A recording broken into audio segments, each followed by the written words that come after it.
and welcome to Rob's Newsroom. First up, I'd like to take a look at the newest ad campaign by Barnes & Noble. You never know who you'll meet at Barnes & Noble. You're not going to meet celebrities. You're going to meet other people who need to use the restroom. Barnes & Noble's, it's filled with people sitting on the floor reading books they're never going to buy. It's like a bus station without any buses. Also, how bad is your product where you're like, listen, we know there's nothing you want to buy in this store, but feel free to come by and hit on the women. Well, we decided to hit up our local Barnes & Noble and see what the dating opportunity really is. Excuse me, ma'am. I noticed that you're shopping here, and I'm wondering, would you be open to the idea of being hit on while shopping at Barnes & Noble's?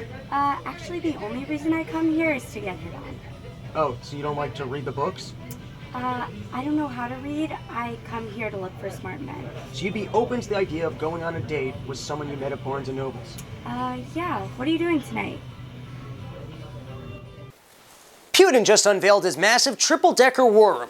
And while most men might build a man cave and invite their friends over to watch the game, Putin's like, hey man, you want to come over and watch the war?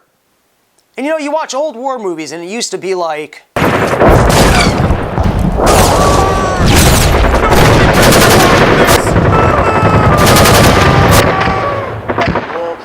want to go home. It's so horrible. It's so bad. Whereas with all these drones and modern technology, the future war movie will be more like, this war sure is stressful. Yeah, did you hear that? Oh, we just bombed them again. This war's pretty darn stressful. Hey, at least the coffee's good. Yeah, it's a dark roast blend. Nice. This past year, American citizens lost more money due to civil forfeiture than theft. If you consider the tax expense of having a police department, it might be cheaper to get rid of the police force and just let people rob us.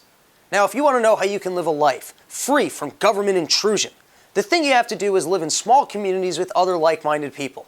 I say that because out in Colorado, prosecutors are having a hard time getting convictions on driving while high cases. The reason being, the jury's also high. Everybody's high. It's Colorado. They're enjoying their lives. And so if you want to commit crimes, you just got to live in a city where everyone else is into that crime. It's like, if you like heroin, you just got to start Heroin USA, where everyone does heroin, because how are they ever going to get a conviction when the entire jury panel is nodding off?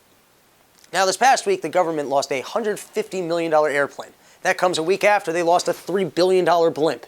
And to me, the government, they should be more apologetic about these things. I mean, this is our money. Well, people who pay taxes money. It's everybody's money but my money. But the point is, they should feel really bad about this. This shouldn't be an oh geez moment. This should be more of a...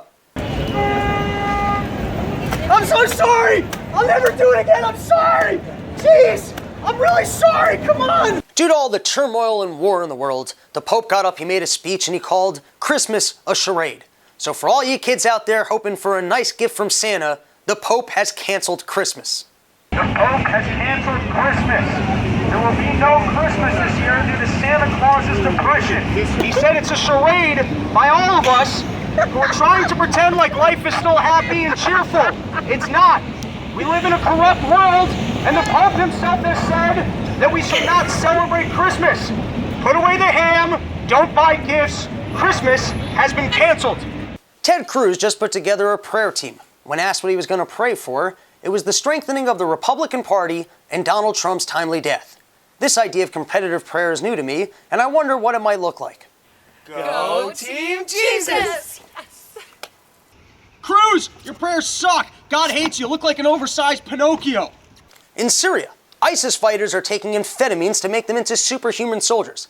I'm thinking maybe the way to defeat these people is to send more drugs over there and just get a giant rave going.